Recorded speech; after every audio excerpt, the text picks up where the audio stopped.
So I finally watched the Powerpuff Girls when I'm 21. And this one episode happens pretty early in season 1, Butter Crush.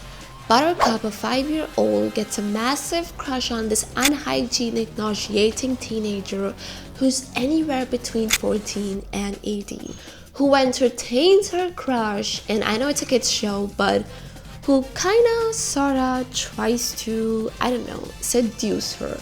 So, a quick summary. The Gangrene Gang, a group of rebellious delinquents who cause mayhem all over the town, debut in this episode. They're terrorizing a kid's playground when the Powerpuff Girls arrive to knock the living daylights out of them. Ace, the leader, blames it all on his cronies and begs for forgiveness, somehow enchanting Buttercup. And this is the beginning of her massive crush on Ace. We later see that Ace realizes this, and in order to subdue the Powerpuff Girls, he decides to attain Buttercup's favor. He tries to weave his way in, swoon Buttercup, and invites her to hang out with them.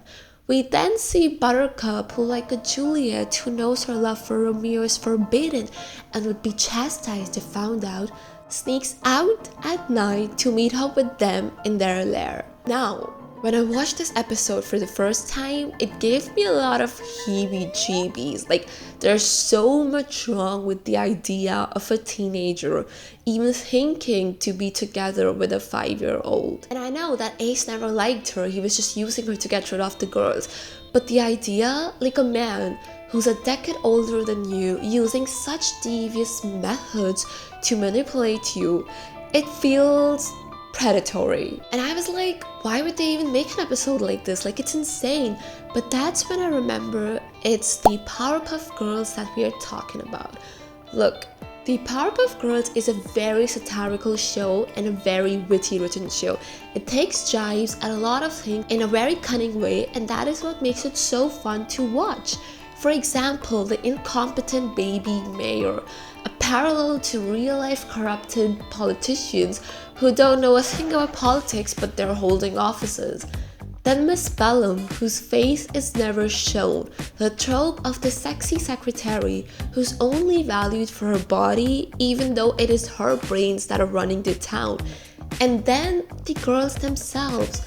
There's such a contrast to a traditional alpha male manly Mannington superheroes. They're just tiny little girls saving the day. And that's when I decided to look at this episode from a different angle.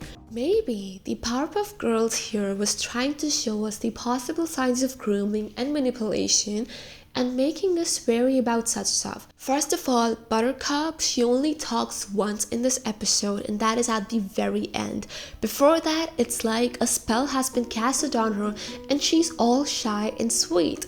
Y'all, Buttercup is known for her big mouth, but here she was acting like a lovesick girl. We see that Ace gains her trust on the first night, and then on the second night he isolates her from the outside world, which is what predators do. They want their relationships with minors to be a secret so that they can groom them without no one interfering. Her sisters are at home and the rest of the gang is out with just the two of them inside. Now, if taken a different tangent here, Powerpuff Girls would have been a very different show altogether. Anyways, Ace is done blasting off loud music so no outside noise could be heard, while in the background we see that Bubbles and Blossom have been tricked and trapped by the Gangrene Gang and they're about to meet their end. And this is when Buttercup accidentally knocks down the wall and sees her sister. And this is the moment when the spell broke and we see the Buttercup coming out. This is also the first time in the episode that she gives them knuckle sandwiches. Ace tries to again blame it all on his cronies, but she's not having it. She brutally whoops his ass and saves her sisters. And when her sisters ask, like, what's happening, she says, "I'm sorry." And the episode ends. I think the show here was taking a jibe at the predatory behavior portrayed by way older men who go after way younger women they ought not to go after. These predators, they always know what they're doing when they're going after someone way younger. It's never accidental. They do this because it's easier to groom people who are younger than you.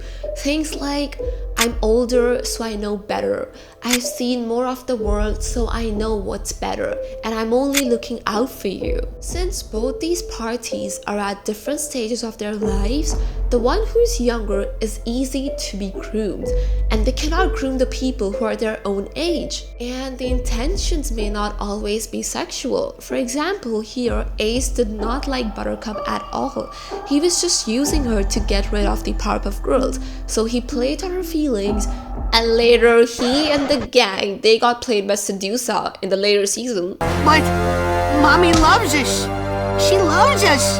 You pathetic fools! You served your purpose, now scram! Look, karma. At the end, when Buttercup speaks for the first and the only time in the episode, we see two things. A, the loudmouth Buttercup is back, and B, she regrets it.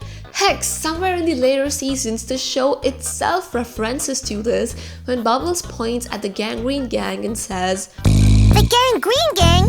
You wished for them? No, I thought you were over them. with Buttercup replying, Why you gotta bring up old stuff? showing that now she's aware and more conscious of who she interacts with.